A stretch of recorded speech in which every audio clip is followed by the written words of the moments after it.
નમસ્કાર વિદ્યાર્થી મિત્રો, સ્વાગત છે આપનું આજના લેક્ચરમાં। તો આપણે એન્વાયરમેન્ટની જે સિરીઝ શરૂ કરી હતી એનો આજે આ બીજો લેક્ચર છે। આજે આમ તો ખરેખર આપણે ફિઝિકલ જિયોગ્રાફી એટલે ભૌતિક ભૂગોળનો લેક્ચર હોય, પરંતુ થોડાક કારણોવશ આપણે પર્યાવરણનો લેક્ચર રાખીએ છીએ। ભૌતિક ભૂગોળના 3 લેક્ચરો અને હિસ્ટ્રીના 3 લેક્ચરો આપણે લઈ લઈશું આ અઠવાડિયામાં, એટલે ટેન્શન લેવાની જરૂર નથી। તો પૃથ્વીના આપણે આવરણો જોઈ ગયા હતા, કયા કયા આવરણ કેટલા કિલોમીટર છે તે થોડીક આપણે રચના જોઈ લઈએ। વાતાવરણની સ્તર રચના શોભ આવરણ તે 0 થી 12 કિલોમીટરની વચ્ચે રહેતો હોય છે સામાન્ય રીતે। સમતાપ આવરણની ઊંચાઈ 12 થી 50 કિલોમીટર સુધી હોય છે। મધ્યાવરણ હોય છે તે 50 થી 80 કિલોમીટર જેટલું હોય છે। અને એના બાદ છે ઉષ્માવરણ, જેને થર્મોસ્ફિયર આપણે કહીએ છીએ। એમાં 2 આવરણ હોય, આયના આવરણ અને બાહ્ય આવરણ, જેમાં આયના આવરણ એ 80 થી 400 કિલોમીટર અને બાહ્ય આવરણ તે 400 થી 1600 કિલોમીટરની ઊંચાઈ સુધી આવતું હોય છે, જે આપણે આગળના લેક્ચરમાં વ્યવસ્થિત રીતે જોઈ ગયા હતા। હવે ત્યારબાદ આગળ જોઈએ તો વિગતવાર આ બધા આવરણોને આપણે જોવાના છીએ। સમીકરણ આવા તો સૌપ્રથમ આપણું આવરણ છે શોભ આવરણ। પૃથ્વીને વીંટળાઈને આવેલા વાતાવરણના પ્રથમ આવરણને શોભ આવરણ અથવા ટ્રોપોસ્ફિયર કહે છે। શું કહેવામાં આવે છે? શોભ આવરણ અથવા ટ્રોપોસ્ફિયર। તો જે આપણો પૃથ્વીનો પ્રથમ આવરણ હોય છે તેને શોભ આવરણ અથવા અંગ્રેજીમાં પૂછી લે તો ટ્રોપોસ્ફિયર કહેવામાં આવે છે। ટ પરથી ટોપી યાદ રાખવાની, તો માથા પર આપણે ટોપી પહેરીએ તો પૃથ્વીને માથા તરીકે લઈએ તો સૌપ્રથમ જે આવરણ આવે તેને ટ્રોપોસ્ફિયર તરીકે ઓળખવામાં આવે છે। ગ્રીક શબ્દ ટ્રોપોસનો અર્થ વળવું અથવા બદલાવું થાય છે। તો આનો અર્થ શું થાય છે? વળવું અથવા બદલાવું। વિષુવવૃત્ત પર તે આશરે 18 કિલોમીટર, સમશીતોષ્ણ કટિબંધ પ્રદેશમાં તે આશરે 13 થી 12 કિલોમીટર અને ધ્રુવો પર આશરે 8 કિલોમીટર સુધી ફેલાયેલું હોય છે। તો જેમ જેમ તાપમાન વધે તેમ તેમ આ આવરણ કહેવાય કે ઊંચે જતો જાય છે, એવું જ કહી શકીએ ને આપણે, કારણ કે વિષુવવૃત્ત પર સૌથી વધુ ગરમી હોય તો ત્યાં 18 કિલોમીટર છે। ત્યારબાદ સમશીતોષ્ણ સરખું તાપમાન ને સરખી ગરમી સમશીતોષ્ણ કટિબંધમાં હોય છે, તો ત્યાં 12 થી 13 કિલોમીટરની ઊંચાઈ પર હોય છે, જ્યારે ધ્રુવો પર 8 કિલોમીટર જેટલી ઊંચાઈ પર આવરણ આવેલું હોય છે। એટલે જેમ જેમ તાપમાન આપણે કહીએ કે ઘટતું જાય તેમ તેમ આની ઊંચાઈ એ ઘટતી જતી જોવા મળે છે। તાપમાન વધે તેમ આની ઊંચાઈ વધતી જાય છે। ઉનાળાની ઋતુમાં શોભ આવરણ વધારે ઊંચાઈ સુધી અને શિયાળાની ઋતુમાં ઓછી ઊંચાઈ સુધી વિસ્તરેલું હોય છે, જે તાપમાન સાથે સામાન્ય રીતે સંકળાયેલ છે। ઉનાળામાં આપણે તાપમાન વધુ હોય તો ઉપર જતું રહે શોભ આવરણ, અને શિયાળામાં તાપમાન ઓછું હોય તો નીચેની તરફ આ આવરણ આપણને જોવા મળે છે। આવરણોમાં સામાન્ય રીતે તોફાનો થાય, અવાજના તરંગો જે હોય છે તે આ આવરણમાં જ જોવા મળે છે। હવાની સંરચના, વીજળી, ધુમ્મસ, બરફવર્ષા, વરસાદ, વાદળ વગેરે જે બધી ઘટનાઓ બને છે તે આ આપણે કહીએ કે સૌ પ્રથમ શોભ આવરણ ટ્રોપોસ્ફિયર છે 0 થી 12 કિલોમીટર વચ્ચે એમાં થતી જોવા મળે છે। આમ કહી શકાય કે વિવિધ જળવાયુ અને મોસમને બદલનારી બધી જ વાયુમંડલીય પ્રક્રિયા આવરણમાં ઘટિત થાય છે। વાતાવરણના કુલ વાયુદ્રવ્યના 75% જેટલું વાયુદ્રવ્ય, પાણીની વરાળ અને રજકણો આવરણમાં આવેલો હોય છે। તો કેટલા ટકા? 75% જેટલું વાયુદ્રવ્ય, પાણીની વરાળ હોય તે, રજકણો હોય તે બધું આ આવરણમાં આપણને આવેલ જોવા મળે છે સામાન્ય રીતે। વાતાવરણમાં વરાળ લગભગ 10 થી 12 કિલોમીટર સુધી હોય છે। તો આપણે જોઈએ છીએ સામાન્ય રીતે વરાળ કેટલા કિલોમીટર સુધી હોય? 0 થી અથવા 10 થી 12 કિલોમીટરની વચ્ચે હોય છે, જ્યાં આવરણ આપણને 0 થી 12 કિલોમીટરની વચ્ચે જોવા મળે છે તો વરાળ પણ આ જ આવરણમાં આપણને જોવા મળે છે। વરાળનું પ્રમાણ વાતાવરણમાં 0 થી 4% જેટલું હોય છે। વરાળ એ સૂર્યની ગરમી શોષી લેનારું વાતાવરણનું મુખ્ય ઘટક છે। મહત્વનું છે, યાદ રાખવા જેવું છે કે સૂર્યની ગરમી શોષી લેનાર વાતાવરણનું મુખ્ય ઘટક કયું છે? તો તે છે વરાળ। નોંધ કરી લેવી। આવરણમાં પ્રતિ 1 કિલોમીટરની ઊંચાઈએ આશરે 6.5 ડિગ્રી સેલ્સિયસના દરે તાપમાન ઘટે છે। જેમ જેમ ઉપર તરફ જતા જઈએ આપણે તેમ તેમ આમાં તાપમાન 6.5 ડિગ્રી સેલ્સિયસ જેટલું ઘટે છે। એટલે જ આપણે કહેતા હોઈએ ને સામાન્ય રીતે કે ભાઈ પર્વતો પર બરફ કેમ ઓગળી નહીં જતું, તો પર્વતો સામાન્ય રીતે ઊંચાઈએ આવેલા હોય છે. આ ઉપરાંત પર્વતો પર જે સૂર્યના કિરણો હોય છે, આપણે જોઈએ હિમાલય પર્વત જેવા છે એ પર્વતોની વાત કરું છું, તો ત્યાં સૂર્યના કિરણો થોડાક ત્રાસા પડે છે, એ કારણ એક જવાબદાર છે. જે આ તાપમાન ઘટવાનો દર છે તેને શું કહેવામાં આવે છે? Lapse rate. આપ થોડોક શબ્દ યાદ રાખવું. જે તાપમાન ઘટવાનો આ શબ્દ છે, દર છે, જેને નોંધવામાં આવે તેને શું કહેવામાં આવે છે? Lapse rate. જે ઊંચાઈએ પહોંચતા તાપમાન ઘટતું અટકી જાય તેને ક્ષોભ સીમા કહેવાય છે. 0 થી 12 કિલોમીટર સુધી આપણે રિવાઇઝ કરીએ તો આ આવરણ આવેલું છે. હવે સૌપ્રથમ આ આવરણમાં શું થાય છે? તાપમાન ઘટે. ત્યારબાદ એના પછી છે સમતાપ આવરણ, એમાં તાપમાન વધે, ત્યારબાદ પાછું ઘટે, ત્યારબાદ પાછું વધે. એવી રીતે દરેક આવરણોમાં આવી રીતે પહેલાં ઘટે વધે એવી રીતે તાપમાન યાદ રાખજો.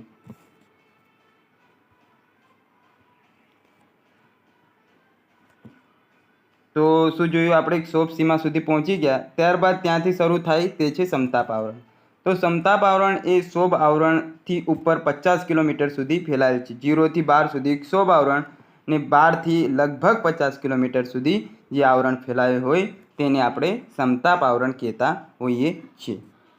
આવરણમાં ઋતુઓ અનુભવાતી નથી, એટલે કે વાદળ, વંટોળ, વરસાદ જેવી ઘટનાઓ બનતી નથી. સામાન્ય ઋતુઓ ના હોય એટલે આવી કોઈ ઘટના આવરણમાં આપણને બનેલ જોવા મળતી નથી. આવરણમાં હવા સ્વચ્છ અને પાતળી હોવાથી જેટ વિમાનો સરળતાથી ઉડી શકે છે. તો યાદ રાખવું, જેટ વિમાનો કયા આવરણમાં ઉડે છે? સામાન્ય રીતે સમતાપ આવરણમાં. આવરણમાં ઊંચાઈ સાથે તાપમાન વધારો જોવા મળે છે અને આશરે 50 કિલોમીટરની ઊંચાઈએ તાપમાન વધતું અટકી જાય તે સીમાને સમતાપ સીમા કહેવાય. સૌપ્રથમ પહેલામાં ઘટે ક્ષોભ આવરણમાં, ત્યારબાદ આ સમતાપ આવરણમાં હોય છે તાપમાન વધે છે. આ 0 થી 12 અને 12 થી 50 કિલોમીટર સુધી ફેલાયેલ હોય છે. આ વારાઘડી કહેવાનું એકમાત્ર એવું કારણ કે તમારે રિવિઝન કરવામાં એવું લાગે નહીં કે આ નવું છે એમ. સમતાપ આવરણમાં આશરે 32 થી 48 કિલોમીટરની વચ્ચે ઓઝોન વાયુનું પાતળું આવરણ આવેલું હોય છે. આથી સમતાપ આવરણને ઓઝોન આવરણ તરીકે પણ ઓળખવામાં આવે છે. પ્રશ્ન અહીંથી બની શકે કે કયા આવરણને ઓઝોન આવરણ તરીકે પણ ઓળખવામાં આવે છે? તો સમતાપ આવરણ.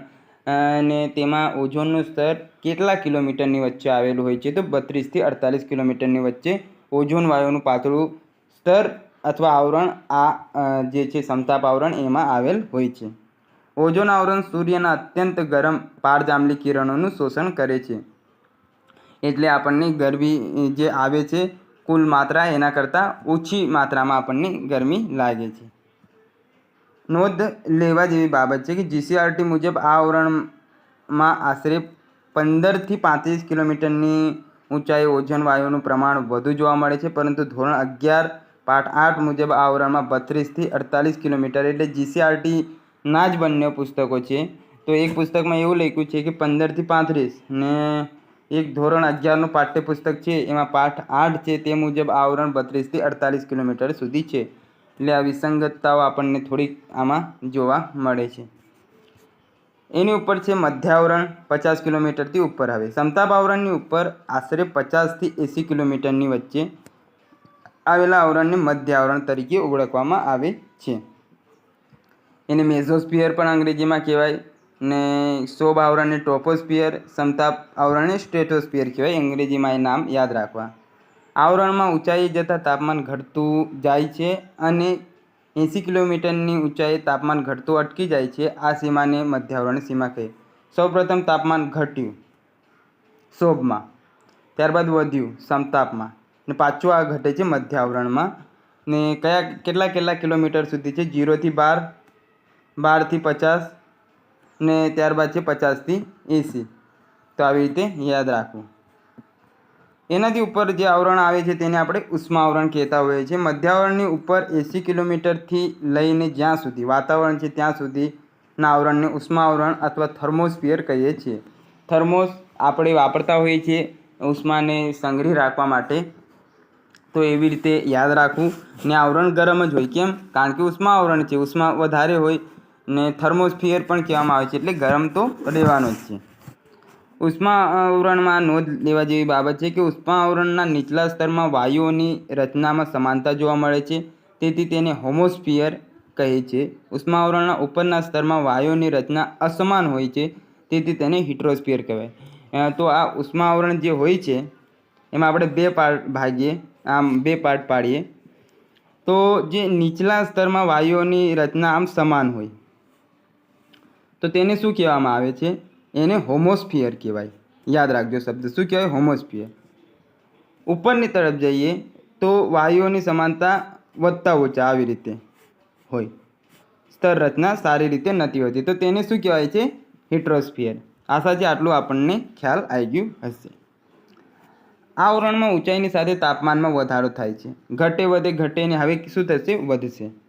આવરણના બે પેટા વિભાગોમાં વહેંચણી કરવામાં આવી છે. એક છે આયન આવરણ અને બીજો છે બાહ્ય આવરણ. તો સૌપ્રથમ આપણે આયન આવરણની વાત કરીએ. એ બે પેટા વિભાગોમાં તો સૂર્યના અલ્ટ્રાવાયોલેટ કિરણોના સતત પ્રહારને કારણે ઉષ્મા આવરણની હવાનું આયનીકરણ થાય છે, તેથી વાતાવરણના આવરણને આયન આવરણ કહે છે. સતત સૂર્યના કિરણો કહેવાય કે તેમનો આ જે આવરણ છે એના પર મારો પડે છે, પ્રહારને કારણે એમનું સતત આયનીકરણ થતું હોય છે, તેથી જ એને આયન આવરણ કહેવાય છે. આયન આવરણમાંથી રેડિયો તરંગોનું પરાવર્તન થાય છે. ટીવી, રેડિયો પ્રસારણ, ઇન્ટરનેટનો લાભ આ આવરણને આભારી છે. તો જે બધી આપણે દૂરદર્શન માધ્યમ જોઈએ છીએ, રેડિયો પ્રસારિત થાય છે, ને તેમજ ઇન્ટરનેટ આપણે જે હાલ યુઝ કરીએ છીએ, જેના માધ્યમથી તમે આ વિડીયો જોઈ રહ્યા છો, એ બધું જ સામાન્ય રીતે આ આયન આવરણમાં થતું આપણને જોવા મળે છે. આવરણમાં થતી આયનીકરણની પ્રક્રિયાને કારણે ઘણીવાર ધ્રુવ પ્રદેશમાં ઊંચી આકાશમાં મેરુજ્યોત ઓરોરા જોવા મળે છે, જેને ઉત્તર ધ્રુવમાં અરોરા બોરિયોલિસ અને દક્ષિણ ધ્રુવમાં અરોરા ઓસ્ટ્રેલિસ કહેવામાં આવે છે. આ જે છે આપણું આયન આવરણ, તેમાં જે ધ્રુવ પ્રદેશમાં છે ત્યાં એક જ્યોત જોવા મળે, જેને આપણે મેરુજ્યોત કહીએ છીએ. હવે આ મેરુજ્યોતને ઉત્તરનો જે વિભાગ હોય તેમાં અરોરા ઉત્તર ધ્રુવમાં બોરિયેલિસ કહેવામાં આવે. ઉત્તર ધ્રુવમાં અરોરા બોરિયેલિસ અને દક્ષિણ ધ્રુવમાં અરોરા ઓસ્ટ્રેલિસ. હવે આપણને ખ્યાલ છે કે ઓસ્ટ્રેલિયા દક્ષિણ તરફ આવેલું છે આપણા ભારતની, તો એવી રીતે યાદ રાખવાનું કે દક્ષિણ ધ્રુવમાં અરોરા ઓસ્ટ્રેલિસ એવી રીતે. ત્યારબાદ પેલું બોરિયેલિસ તો આપણને યાદ રહી જાય. ત્યારબાદ આગળ છે બાહ્ય આવરણ. વાતાવરણના સૌથી ઉપરના આવરણને બાહ્ય આવરણ તરીકે ઓળખવામાં આવે છે. તે વાયુઓનું પાતળું સ્તર છે, તેમાં હલકા વાયુઓ જેવા કે હિલિયમ અને હાઇડ્રોજન આવેલા છે. આપણને ખ્યાલ છે તે પ્રમાણે જેમ જેમ ઉપર જઈએ તેમ કહેવાય કે આપણી હવામાં જે તત્વો છે અથવા વાયુઓ છે તેમનું પ્રમાણ ઘટતો જાય છે અને ઉપરની તરફ માત્ર હલકા જ વાયુઓ આપણને જોવા મળે છે. તો હાઇડ્રોજન હેલી બેબોકાના ઓફરની સમયમાં હાઇડ્રોજન ને હિલિયમ સૌથી હલકા વાયુઓ છે શરૂઆતી સ્તરમાં. એટલે આ આપણે ઉપરની તરફ જઈએ બાહ્ય આવરણમાં તો આમની માત્રા આપણને વધારે પડતી જોવા મળે છે. તો આગળની તરફ ત્યારબાદ વધીએ તો વાતાવરણની સ્તર રચના છે એ આપણે જોવાના છીએ. તો વાતાવરણની સ્તર રચના જોઈએ તેમાં આપણે જોઈએ તે પ્રમાણે 0 થી 12 શોભ આવરણ, 12 થી 50 સમતાપ આવરણ, 50 થી 80 મધ્ય આવરણ. આયન આવરણના બે પેટા વિભાગ પડે છે. આયન આવરણ 80 આયન આવરણ નહીં ઉષ્મા આવરણના જે 80 થી 1600 કિલોમીટર સુધી ઉષ્મા આવરણ ટોટલ છે, એમાંથી 80 થી 400 વચ્ચે હોય તેને આયન આવરણ કહેવાય, ને 400 થી 1600 સુધી હોય તેને બાહ્ય આવરણ કહેવાય છે. હવે આમાં વિસ્તારથી કંઈ જોવા જેવું નથી. મેગ્નેટોસ્ફિયર જોઈએ તો મેગ્નેટોસ્ફિયર બાહ્ય આવરણની બહાર આવેલું છે. તે પૃથ્વીનો ચુંબકીય પટ્ટો છે જ્યાં સૂર્યમાંથી આવતા પ્રોટોન અને ઇલેક્ટ્રોન શોષાઈ જાય છે. ચુંબકીય ક્ષેત્ર પૃથ્વી ઉપર લગભગ 64,000 કિલોમીટર સુધી વિસ્તરેલો છે. મેગ્નેટ એટલે આપણે સામાન્ય રીતે ચુંબકને કહેતા હોઈએ છીએ. તો મેગ્નેટોસ્ફિયર નામનું એક સ્તર આવેલ છે બાહ્ય આવરણની બહાર જે આવેલ છે, તે પૃથ્વીનો એક ચુંબકીય પટ્ટો છે જ્યાં સૂર્યમાંથી આવતા પ્રોટોન અને ઇલેક્ટ્રોન સામાન્ય રીતે શોષાઈ જતા હોય છે, ને તે કેટલા કિલોમીટર સુધી હોય છે? તો 64,000 કિલોમીટર સુધી વિસ્તરેલા આપણને જોવા મળે છે.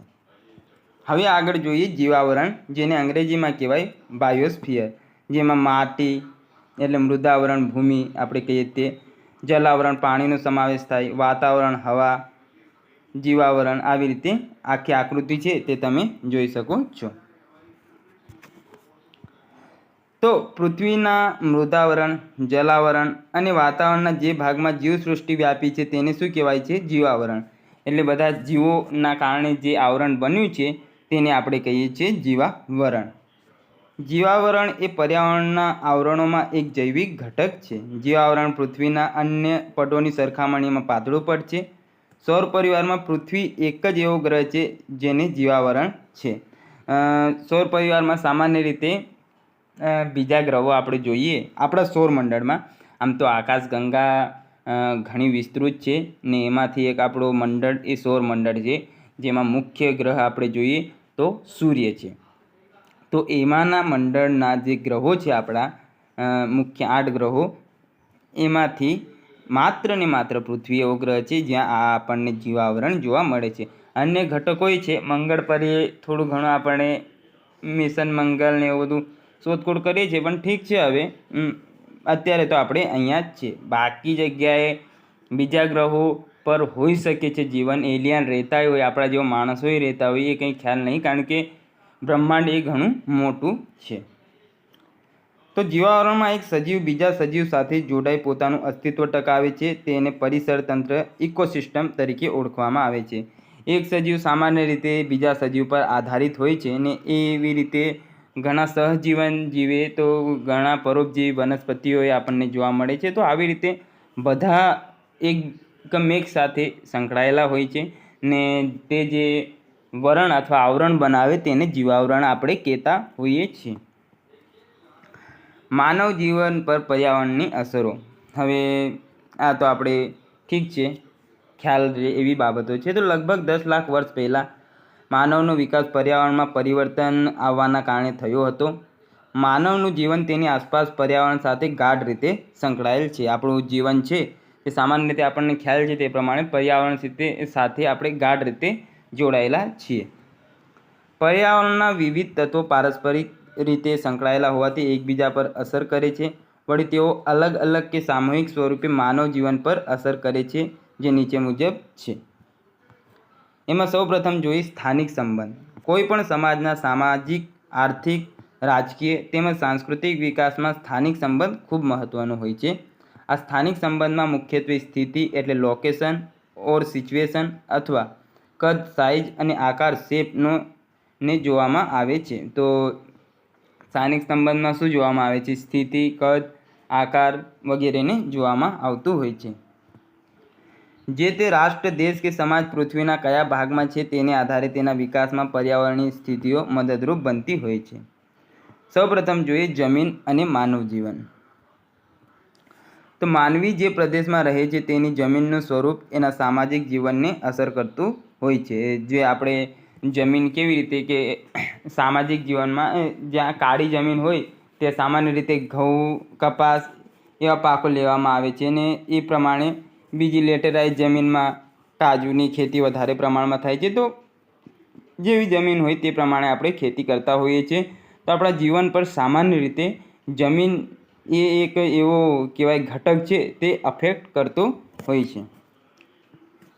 ઊંચા પર્વતીય ક્ષેત્રમાં રહેનાર માનવી માટે મોટા ઉદ્યોગ ધંધા કે નગરો ઉપલબ્ધ બનતા નથી. તેથી તેઓ પ્રદૂષણ અને ગીચતાથી તેઓ મુક્ત રહી શકે છે. સામાન્ય રીતે પર્વતો હોય ત્યાં કોઈ ઉદ્યોગો સ્થાપવા માંગતા નથી, તેથી ત્યાં વૃક્ષો રહે અને તેઓ પ્રદૂષણથી દૂર રહેતા હોય છે. જે તે પ્રદેશનું કુદરતી વાતાવરણ એના રોજિંદા ખોરાકને અસર કરે છે. જેમ કે ભારતમાં ઉત્તર અને દક્ષિણ વિસ્તારમાં લોકોનો દેખાવ, ખોરાક અને જીવનશૈલી એમનું જમીન સાથેનો સંબંધ દર્શાવે છે. આપણે જોઈએ તો દક્ષિણ ભારતના લોકો સામાન્ય રીતે સમુદ્ર કિનારે વસવાટ કરતા હોવાથી માછલી એમનું સી ફૂડ તરીકે તેઓ એનો ઉપયોગ કરતા હોય છે. અને આપણે ઉપરની તરફ બિહારમાં જોઈએ તો લીટ્ટી ચોખા ત્યાંના પ્રખ્યાત છે. રાજસ્થાનમાં દાલ બાટી છે. આપણે ગુજરાતમાં ફાફડા, જલેબી, ખમણ, ઢોકળા આવું બધું વ્યાપારી પ્રજા હોવાના કારણે એટલે જે તે પ્રદેશ છે ત્યાંની જમીન છે એના આધારે એ લોકોનું કહેવાય કે જીવનશૈલીમાં એ તફાવત આપણને જોવા મળે છે. ત્યારબાદ આગળની તરફ વધીએ તો છે જળ અને માનવ જીવન. જળ એ જીવન છે, આપણને ખ્યાલ છે તે પ્રમાણે. બાળક બોલે કાલું કાલું પાણી સૌને વાલું વાલું, એવી કંઈક અમારા સમયે આવતી હતી કવિતા. સ્વચ્છ પાણી પીવો સુખી જીવન જીવો, જો પાણી જાય એડે તો દુઃખ આવે આપ મેળે. એવા બધા કોયડાઓ તો ના કહેવાય પણ સૂત્રો અમને શાળા દરમિયાન કહેવામાં આવતા હતા. તો જળ એ જીવન છે આપણને ખ્યાલ છે, કારણ કે આપણે લગભગ 1% કરતાં ઓછું પીવાલાયક 3% છે આમ તો, પણ પીવાલાયક પાણીની વાત કરીએ તો 1% કરતાં ઓછું જ છે. મનુષ્યને પીવા માટે શુદ્ધ પાણીની જરૂર છે, તો દૈનિક કાર્ય, ખેતી, ઉદ્યોગ, પશુપાલન વગેરે માટે પણ પાણીની જરૂરિયાત રહે છે. આ બધી બાબતોમાં આપણને પાણીની સામાન્ય રીતે જરૂરિયાત રહેતી હોય છે. જે પ્રદેશમાં સાગર, ઝરણા, નદી, તળાવ, કૂવા, સિંચાઈની વ્યવસ્થા હોય ત્યાં સુખાકારી માટે જળ મહત્ત્વનું બને છે. અત્યારના સમયમાં ટ્યુબવેલ વધારે પડતું કરાવવામાં આવે છે લોકો દ્વારા, જે સીધો આપણે પાણી ત્યાંથી મેળવી શકીએ છીએ જળસ્તરમાંથી. પરંતુ કહેવાય છે કે જળસ્તર હવે નીચે જતું જાય છે, કારણ કે સિંચાઈ માટે વધુ પડતા પાણીનો ઉપયોગ તેમજ અન્ય ઘણા બાબતો, ઉદ્યોગોમાં ઉપયોગ ને આવું બધું થવાના કારણે જળસ્તર નીચો જતો જાય છે અને વધારે પડતું પાણી આપણે દરિયામાંય વહી જાય છે. તો આ બધા કારણો છે. મહાસાગરની આસપાસ જુદી જુદી સંસ્કૃતિઓ જોવા મળે છે. જળને લીધે મત્સ્યોદ્યોગ, વહાણવટો તથા વિદેશી વેપાર થઈ શકે છે. માનવ જીવન સાથે જળ અભિન્ન રીતે સંકળાયેલું છે. તે સમાજ જીવન અને અર્થવ્યવસ્થાને અસર કરે છે. જો પાણીની વ્યવસ્થિત સુવિધા હોય તે રાજ્ય, દેશ અથવા ખંડમાં સુખાકારી વધારે જોવા મળે છે. પાણી જે મુખ્ય માધ્યમ આપણે ગણી શકીએ, કારણ કે પાણી વગર સિંચાઈ કરવી એ અશક્ય બાબત બનતી હોય છે. માટી, ખનિજ અને માનવ જીવન જોઈએ તો માનવ જીવન પર માનવીની ક્રિયાઓ પર માટી, ખનિજની ઘણી જ અસરો જોવા મળે છે. ખેતીના જુદા જુદા પાક જે તે પ્રદેશની માટીના પ્રકાર પર અવલંબિત હોય છે. જેમ કે કાળી જમીન, ગોરાળુ જમીન વગેરેમાં તેના પ્રકારને આધારે ખેત ઉત્પાદન થાય છે. ફળદ્રુપ જમીન ખેતી માટે ઉપયોગી છે. તો માટી, ખનિજ અને માનવ જીવન. ખનિજો ક્યાંકથી મળી રહે તો ત્યાં આપણે જોઈએ કે કોયલાની ખાણો, લોખંડની ખાણો, લોખંડની તો ખાણો નહીં, એમને શુદ્ધિકરણ કરીને આવે, પરંતુ કોયલાની ખાણો આપણને મળી રહે ત્યાંથી એ રીતે બધું સંચાર, આપણને આર્થિક બાબતો તેની જોડે જોડાયેલી હોય છે. એવી જ રીતે માટી છે, જે તે પ્રદેશની માટી હોય તે પ્રમાણે તેમાં ખેતી કરવામાં આવે. કાળી જમીનમાં આપણે જોઈએ કપાસ સારો થાય, ગોરાળુ જમીનમાં એ પ્રમાણેને બધું ખેતી એટલે માટી એ ઘણી રીતે માનવીને અસર કરતી હોય છે. માનવ ખનિજનો ઉપયોગ પોતાના ઉદ્ભવકાળથી જ કરતો આવ્યો છે. આપણે જોઈએ કે તાંબુ, કાંસુ, ત્યારબાદ લોખંડે ક્રાંતિ સર્જી જે આપણે ઇતિહાસમાં જોઈએ છીએ. તો આવી રીતે ખનિજો છે તે આપણા માનવ જીવનમાં ઘણા ઉપયોગી પુરવાર થયા છે. પાષાણ યુગ, તામ્ર યુગ, કાંસ્ય યુગ, લોહ યુગ વગેરે યુગો ખનિજ તત્વો સાથે સંકળાયેલા રહ્યા છે. વર્તમાન સમયના ઔદ્યોગિક વિકાસમાં ખનિજ પદાર્થો ઉપયોગી બન્યા છે. ઉદ્યોગોના વિકાસમાં ખનિજોએ ઘણું જ મહત્ત્વનો ફાળો આપેલ છે. હવે જોઈએ પર્યાવરણ પર માનવ જીવનની અસરો. તો એમાં છે આગળ તો જોઈએ માનવ સંસ્કૃતિના વિકાસમાં કુદરતી તત્વોનો ફાળો મહત્ત્વનો રહ્યો છે. કુદરતમાંથી આપણને ઘણા બધા તત્વો મળે અને આપણા વિકાસમાં તેમનો અગમ્ય ફાળો રહેલા આપણને જોવા મળે છે. તેવી જ રીતે પર્યાવરણના જીવ વ્યાપમાં માનવી ઘણું મહત્ત્વનું સ્થાન ધરાવે છે. માનવ જીવનના જન્મ, આરોગ્ય, મૃત્યુ વગેરેમાં પર્યાવરણ ખૂબ જ નિર્ણાયક બની રહે છે. માનવીએ પોતાની બુદ્ધિ અને ટેકનોલોજીથી પર્યાવરણ પર ઘણી અસર કરી છે. તેથી વૈશ્વિક કક્ષાએ પર્યાવરણમાં ઘણું પરિવર્તન આવ્યું અને તેની સામાજિક અસરો પણ થઈ છે, જે નીચે મુજબ છે. તો આપણે હાલના સમયમાં જોઈએ છીએ કે પર્યાવરણ એ આપણું દિવસે ને દિવસે એની કહેવાય કે પર્યાવરણ નહીં પરંતુ જમીનની ગુણવત્તામાં આપણે ઘટાડો કરતા જઈએ છીએ. હવે જૈવિક ખેતીની તરફ વધવાનો સમય આવી ગયો છે. નાઇટ્રોજનનું વારાઘડે આપણે વધારે પડતું બહારથી આપીને જમીનમાં કહેવાય કે આમ સમતુલા જળવાતી અત્યારે જોવા મળતી નથી. વૃક્ષોનો એ કહેવાય કે કાપવામાં આજના સમય વધારે આવે છે. એક રિપોર્ટ પ્રમાણે અત્યારે આપણા જે કહેવાય દેશમાં 20 કે 200, એટલું એક્ઝેક્ટ આંકડો ખ્યાલ નહીં, 200 કરોડ વૃક્ષોની જરૂરિયાત ઊભી થઈ છે. એટલે પર્યાવરણમાં આપણે ઘણું જ અત્યારે કહેવાય કે પરિવર્તન લાવી દીધું છે, પણ તે સકારાત્મક નહીં, નકારાત્મક રૂપમાં છે. હવે જોઈએ કે પર્યાવરણ પર માનવ જીવનની અસર. સૌ પ્રથમ એમાં છે જમીન પર પ્રભાવ. તો માનવીય પ્રવૃત્તિને લીધે જમીન પર દબાણ વધી રહ્યું છે. દબાણ વધી રહ્યું ઇટ મીન્સ એવું નહીં કે આપણે જમીનનું જ જમીન પર યુઝ કરીએ છીએ, પરંતુ એક નિશ્ચિત વિસ્તારમાં આપણે વધારે પડતું દબાણ આપી રહ્યા છીએ. કારણ કે બીજે બધેથી બધું ભેગું કરીને એક નિશ્ચિત ક્ષેત્રમાં આપણે બધું ભેગું કરીએ તો ત્યાં દબાણની માત્રા એક જગ્યાએ વધી જતી આપણને જોવા મળે છે. ને દબાણ અહીંયા વધ્યું તો ક્યાંક તો ઘટવાનું છે પાછું. એટલે જમીન પર જે સમતુલા હોય તે જળવાથી આપણને જોવા મળતી નથી. વસ્તી વધતા માનવીએ પર્વતો તોડીને માર્ગો બનાવ્યા, પ્રાકૃતિક તત્વોનો નાશ કરી પોતાની જરૂરિયાત મુજબના રહેઠાણો બનાવ્યા. પરિણામે જમીન પરનું દબાણ વધ્યું, જમીનની ગુણવત્તા ઓછી થઈ છે. જે સામાન્ય છે, અત્યારે આપણે જોઈએ તો રાસાયણિક ખાતરોનો વધારે પડતો આપણે ઉપયોગ કરીએ છીએ, તેના કારણે જમીનની ગુણવત્તા ઘટી છે.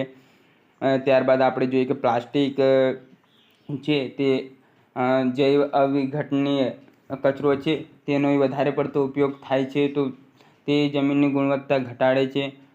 ને ઘણી બધી બીજી બાબતો છે જે આપણને ખ્યાલ જ હોય છે, તે બધી જમીનની ગુણવત્તા ઘટાડવામાં મહત્ત્વનો ફાળો આપતી હોય છે. ત્યારબાદ નિવસન તંત્ર પર અસર જોઈએ તો જ્યારે મનુષ્ય જૈવમંડળના જીવ સંસાધનોનો નાશ કરે છે,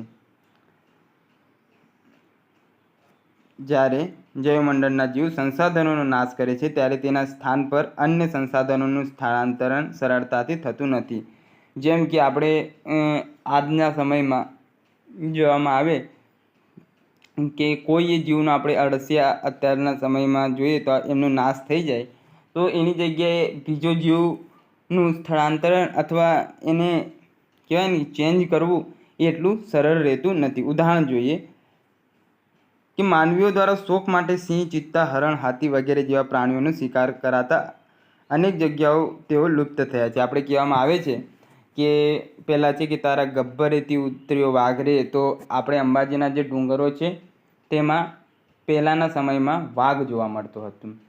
હવે કહેવાય છે કે કદાચ બની શકે તે સમયના રાજાઓએ તેનો શિકાર કરીને અત્યારે આપણા દેશમાંથી તો નહીં, પરંતુ આપણા રાજ્યમાંથી તો લગભગ વાઘ કહેવાય કે લુપ્ત જ કરી દીધા છે. લગભગ નહીં, લુપ્ત જ થઈ ગયા છે. આપણે આગળ જોઈએ તો ફોરેસ્ટ એક્ઝામમાં આવે તો આ બધું અફેક્ટ કરતું હોય છે, જેની અસર ત્યાંના સ્થાનિક નિવસન તંત્ર પર પણ પડી શકે છે. હવે વાઘ ના હોય તો બીજા જીવો હોય તેમનું નિવસન તંત્ર ગડબડાઈ જાય. વાઘ હોય તે એમનો શિકાર કરતો હોય ને પછી એવું બધું એક સાથે આંતર સંબંધોથી બધા જોડાયેલા હોય, એમાંથી એક વચ્ચે કહેવાય કે કડી સમાન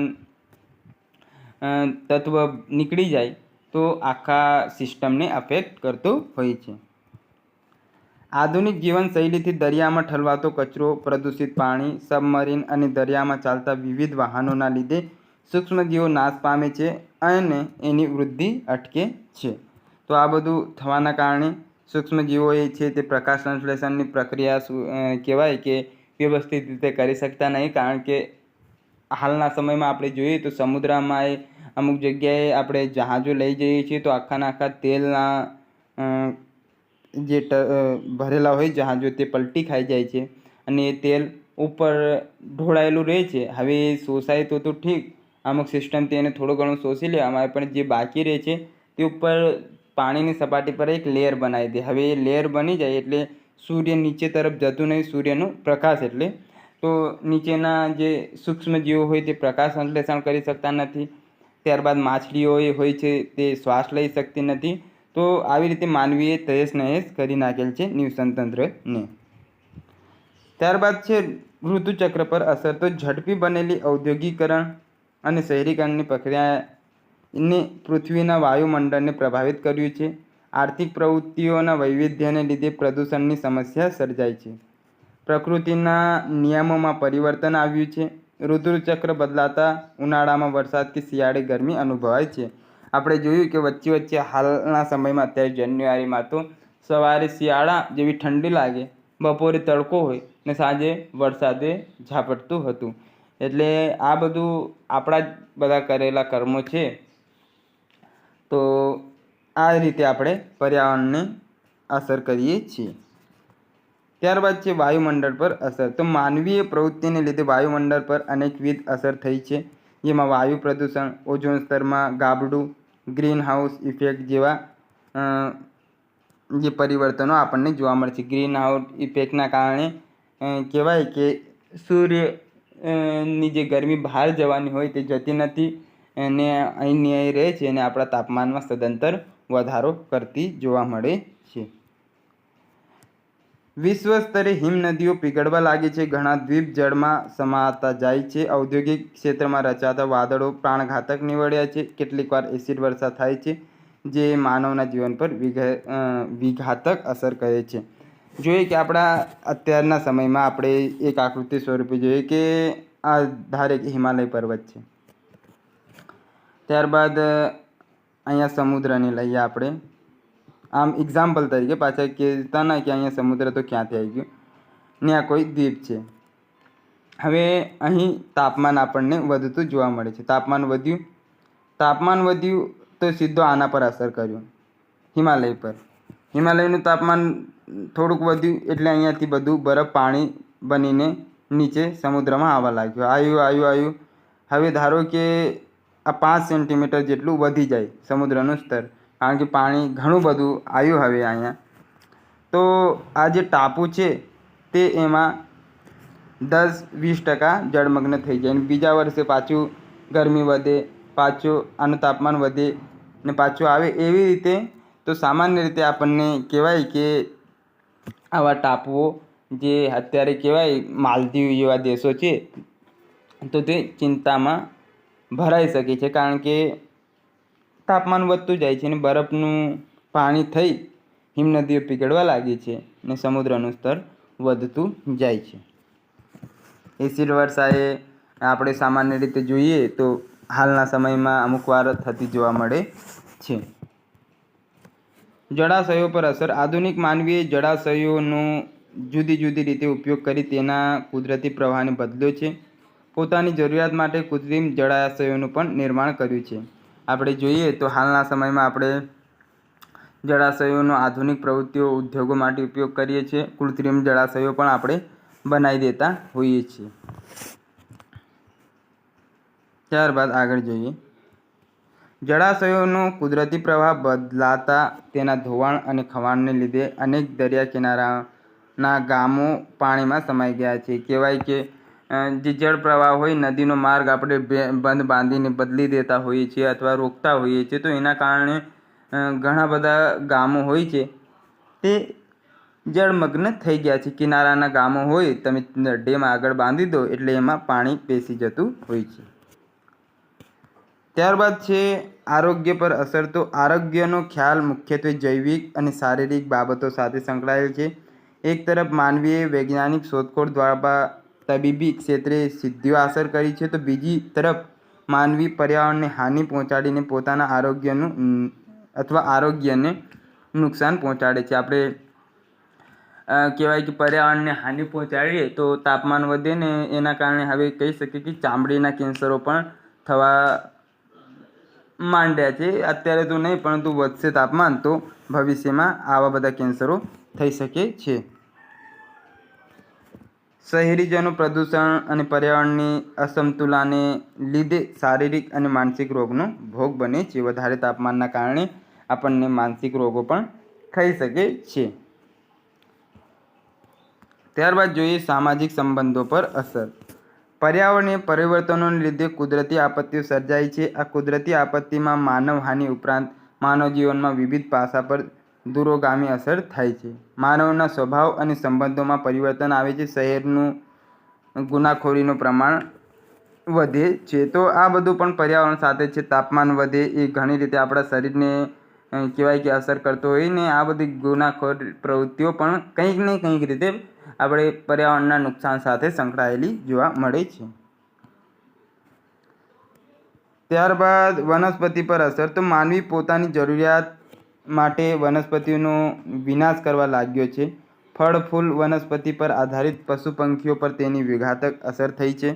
વધતી જતી વસ્તી, ઔદ્યોગિકરણ, શહેરીકરણ વગેરેને લીધે જમીન પરના વૃક્ષો કપાતા પર્યાવરણીય પ્રશ્નો ઊભા થાય છે. હાલ તો આપણને વૃક્ષોની ખરેખર છે જરૂરિયાત છે, તેમ છતાં એ આડેધડ હાલના સમયમાં એ જમીનની લાલસા માટે આપણે વૃક્ષો કાપતા જઈએ છીએ અને કહી શકીએ કે પ્લસમાં થવું જોઈએ તે પ્લસમાં થતું ને ઉલટું માઇનસમાં થતું જોવા મળે છે. ગામડાઓમાં તો ઠીક છે, પરંતુ સિટીમાં આ સમસ્યા દિન પ્રતિદિન વધતી જતી જોવા મળે છે.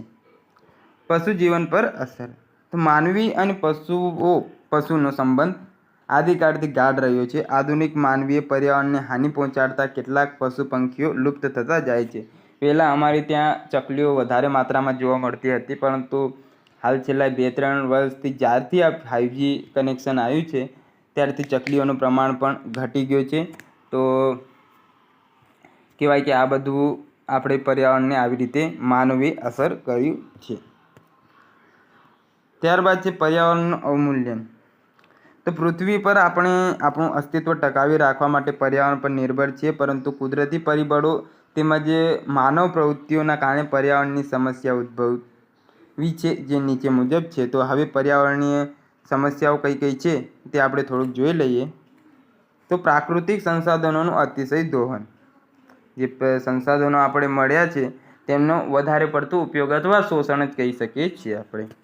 પર્યાવરણીય સંતુલન પ્રકૃતિમાં જ રહેલું છે. વિવિધ સજીવોની પ્રવૃત્તિઓ સામાન્ય રીતે સંતુલિત હોય છે. જૈવિક અને અજૈવિક ઘટકો વચ્ચે પરસ્પરના યોગ્ય સંબંધથી પર્યાવરણીય સંતુલન જળવાઈ રહે છે, પરંતુ અનિયંત્રિત માનવીય પ્રવૃત્તિઓને કારણે આ સંતુલનને ખલેલ પહોંચે છે. એટલે સામાન્ય રીતે આપણે જોઈએ તો અસંતુલિત આપણે પર્યાવરણનું એટલે વધારે પડતો ઉપયોગ અથવા દોહન કરીએ છીએ જે તત્વો છે તેમનું પ્રાકૃતિક, તો અસંતુલન સામાન્ય રીતે આપણને જોવા મળે છે પર્યાવરણમાં. જંગલો એ કુદરતી સંસાધન છે. વિવિધ માનવીય પ્રવૃત્તિઓ જેમ કે ખેતી કરવા, ઘર બનાવવા, ફર્નિચર અને બળતણ વગેરે માટે વધારે વૃક્ષો કપાઈ રહ્યા છે. સામાન્ય રીતે જોઈએ તો ઝૂમ પ્રકારની ખેતી કરવામાં આવે તો તેમાં વૃક્ષો કાપી 3 વર્ષ સુધી ખેતી કરાય, પછી બીજી જગ્યાએ વૃક્ષો કાપી ત્યાં ખેતી કરાય. તો આ પ્રકારની ખેતી પણ આપણા પર્યાવરણને ઘણી નુકસાનકારક સાબિત થતી જોવા મળે છે. ઉપરાંત આપણે ખેતી કરવા તો જમીન વાપરીએ જ છીએ, પરંતુ ફર્નિચર, બળતણ માટે પણ લાકડાનો ઉપયોગ કરીએ તો એ લાકડો અંતે તો વૃક્ષોમાંથી જ આપણને મળે ને વૃક્ષો એ પર્યાવરણનો અભિન્ન અંગ છે તે આપણને ખ્યાલ છે. વૃક્ષો ઉગાડવાના દર કરતાં વૃક્ષો કાપવાનો દર ઘણો વધારે છે, જેથી પર્યાવરણીય સંતુલન અથવા અસંતુલન પેદા થાય છે. વૃક્ષો કાપવા અને વન નાબૂદીને કારણે વરસાદ ઓછો થાય છે. વૃક્ષો કાપવાથી જમીનનું ધોવાણ પણ થાય છે. સામાન્ય રીતે વૃક્ષો તે જમીનનું ધોવાણ થવા દેતા નથી અથવા ઓછા પ્રમાણમાં તેમના કારણે થાય છે, પરંતુ આજના સમયમાં વૃક્ષો સામાન્ય રીતે જોવા મળતા નથી. જોવા મળે છે તો એ દિવસે ને દિવસે ઓછા થતા જાય છે. ગાઢ જંગલો તો આપણને જોવા મળતા નથી ને આ વર્ષે તો તાપમાન એટલું વધી ગયું. આ બધું આપણા જે કહેવાય કે કંઈક ને કંઈક કર્મોના પરિણામ આપણને મળી રહ્યા છે. તો આવી રીતે વૃક્ષો ઉછેરવા કરતાં વૃક્ષો કાપવાનો દર સતત વધી રહ્યો છે, જે પર્યાવરણને અસર કરે છે. જંગલો લુપ્ત થવાને કારણે વન્યજીવોની પ્રજાતિઓનું લુપ્ત થવાનું પ્રમાણ પણ વધી રહ્યું છે. હાલના સમયમાં રીંછ તો લુપ્ત જ થતા જોવા મળે છે. ગુજરાતમાં તો અહીંયા છે ડેડિયાપાડા રીંછ અભયારણ્ય, પરંતુ ત્યાં એ રીંછ ખાલી માણસો જ બનીને ફરે છે, બાકી રીંછ તો કંઈ જોવા મળતું નથી.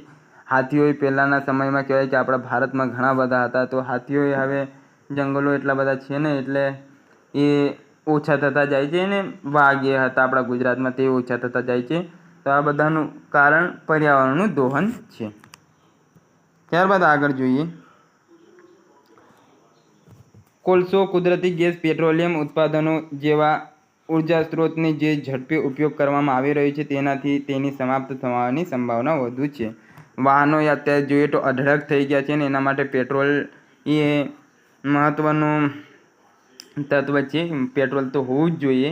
તો તેનું પણ સદંતર આપણે કહેવાય કે કાઢવામાં આવે છે જમીનમાંથી ને તે એક સમયે સમાપ્ત થઈ જવાના છે.